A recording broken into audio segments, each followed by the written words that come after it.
Hello guys, good afternoon. Paano magbayad ng console loan online gamit po ang ating mga GCash? So ganito lang po kadali at kasimple magbayad ng ating console loan online.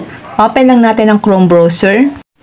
I-login lang po natin ang ating mga SSS account online. Ilagay nyo lang po dito ang user ID at password. Then itap nyo po yung sign in. Tap natin ang get pin para makareceive tayo ng OTP para ma-open po natin ang ating mga SSS online account. Then, ilagay lang natin dito yung 6-digit PIN. Then, itap lang natin ang login. Then, dito guys sa pinakababa, itap lang natin ang I agree. Tap lang natin ang 3 lines. Tap payment reference number. Tap loans. Then, dito guys, makikita kayo dito na applicable month na kailangan natin bayaran. Halimbawa guys, sa akin is May. Ang bayaran ko talaga dito guys sa SSS condonation loan ko is May 25 to June 25. Pero, magbabayad na po agad ako ngayon habang may laman yung aking GCash. Then, dito guys, itap lang natin ang generate PRN kasi guys, kailangan natin dito ang PRN para makapagbayad tayo ng ating console loan online. At ito po ang lalabas kapag tinap natin yung generate PRN. May makikita kayo dito na past due, current due, ayan guys. So, kailangan po natin dito guys magbayad kahit po naka-console na tayo.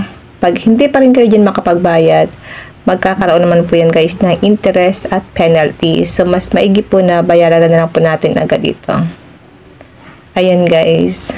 So, sa akin, dahil ito pa naman yung first na pagbayad ko ngayon sa aking console loan, kaya wala pa po siyang nakalagay dyan. Then, makikita nyo rin dito guys kung magkano yung amount na babayaran natin ngayon. Ang kailangan ko pong bayaran dito guys is 1522. So, itap na po natin ang submit request. PRN successfully generated. Itap lang natin ang view loan list. So, makikita na po natin dito guys yung PRN na na-generate. Ayan guys. Ngayon, punta na tayo sa ating mga GCash account or sa ating GCash para makapagbayad na tayo ng ating console loan. Tap lang natin ang bills.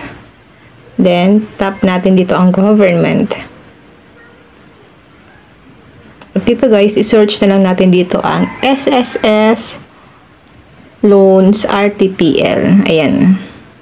Tap lang natin ito guys. Ilagay lang natin dito yung amount na babayaran natin sa SSS. Halimbawa guys, sa akin itong 1522. Then dito sa PRN, i-copy lang natin yung PRN na na-generate natin kanina.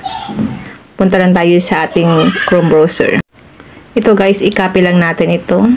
Yung PRN na na-generate natin kanina. Then, i-paste mo lang dito sa PRN. Sa account number naman guys, makikita mo rin yan doon sa ating SSS account. Okay? So, back ulit tayo. Punta lang tayo sa ating SSS account. Kunin po natin dito guys ang account number natin. I-copy lang natin ang loan account number natin. Then, i-paste natin dito. Okay? Dito naman sa payer type, itap lang natin itong arrow down. Then, piliin po natin dito guys ang individual.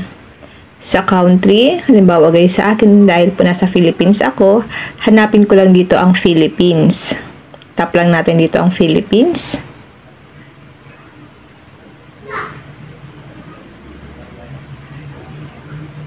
Then guys. Then dito po sa email address optional, pero po maglalagay ako dito ng email address. Halimbawa ito. And then kapag okay na, itap na po natin ang next. May charge po siya na 8 pesos. Then, tap na po natin ng next. Ayan guys, bago nyo po siya i-confirm, i-double check nyo po muna kung tama yung mga nailagay nyo dito bago nyo po siya i-tap yung confirm. Okay? So, sa akin, i-tap ko na po yung confirm. Ngayon guys, i-check ulit natin kung posted na po yung binayaran natin ngayon na console loan. So, ito na siya guys. Posted na po agad yung nabayaran natin console loan ngayon. Ganun lang po kadali at kasimple kung paano po magbayad ng console loan online gamit po ang ating mga GCash.